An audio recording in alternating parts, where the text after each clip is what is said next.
In today's gaming news, the Sniper Ghost Warrior 2 release date gets pushed back, Defiance Beta signups have begun, Microsoft's countdown timer could point to the next Xbox, and Sony patents technology that may stop used games from working. Hello ladies and gentlemen, welcome back to the show. It is Thursday, January the 3rd, and my name is Force, here with today's gaming news. First up today, the release date for Sniper Ghost Warrior 2 has been pushed back. Sniper Ghost Warrior 2 is a first-person military simulation game that features stealth, hand-to-hand combat, and long-range sniping. Today, the game's developer, City Interactive, revealed that the release date has been pushed back to March 12th. When it does finally arrive, it will be coming to the 360, PS3, and PC. You want to know something funny? One of my most viewed videos with over 1 million views is some crappy 30-minute gameplay video I made for Sniper Elite V2. And for that reason alone, I'm actually excited for Ghost Warrior 2.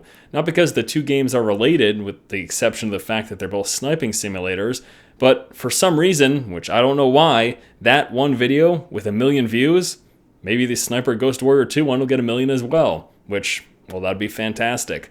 Next up in news, the beta signups for Defiance have begun. Defiance is a cross-platform MMO shooter that takes place in a near-future San Francisco. The game is set to launch this April alongside the sci-fi television series by the same name. Signups have begun for Defiance's Advanced Beta Mission Number 1, which will include a tutorial, the Mount Tam setting, one competitive multiplayer map, the Shadow War open-world PvP, and Arcfall cooperative boss fight. To register for the beta yourself, follow the link in the video description below.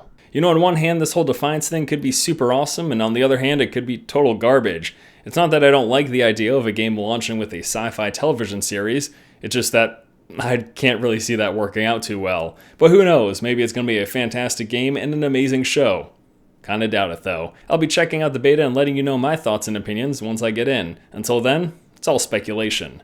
Next up, Microsoft has released a countdown timer that could point to the announcement of the next Xbox. Today, a countdown clock appeared on the official blog of Microsoft's Major Nelson. The timer, currently at 158 days, will reach 0 at the start of E3 2013.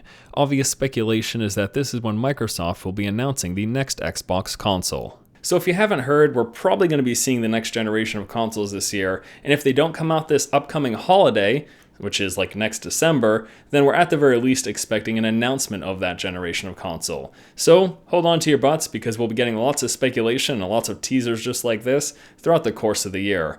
And last up in news, Sony has a patent on technology that could stop used games from working. Sony has patented technology for an electronic content processing system that would tie game discs to consoles or user accounts. If implemented into their next console, this would effectively stop games from being sold, shared, or traded once used. The technology works by reading an RFID tag on a game disc to determine if it has been used on another console or account, and if so, it could block you from playing it. Now, it's important to keep in mind, just because they have a patent on technology that could do this, doesn't mean they're going to implement it. In fact, both Microsoft and Sony have had patents like this in the past. They just haven't put it into use in their consoles. Now the question is, will the next generation actually go through with this? Now I myself as a PC gamer, I'm not too concerned about the possibility. And yes, I'll be picking up the next consoles, but as it is now, I purchase most of my games digitally, and I can't resell them or trade them in, so it doesn't really bother me all that much. I do think this is the way things are going in the future, and the one thing that this could do is stop pirating, which I think that's probably their biggest reasoning behind it.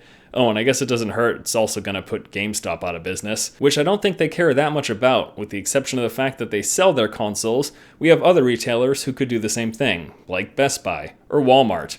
Except, don't buy stuff from Walmart. Now, what I want to know from you guys today is, what do you think about the possibility that the next generation of consoles may not allow you to use used games? Meaning that if you bought a game and you put it onto your console, it would be stuck onto that console or your user account.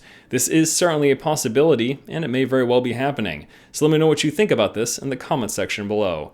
Alright guys, that's going to do it for today's episode of the show. As always, thank you so much for watching. Once again, this has been Force, and you've just been force-fed. Oh no! If GameStop goes out of business, I won't be able to trade in 10 games for $5 anymore.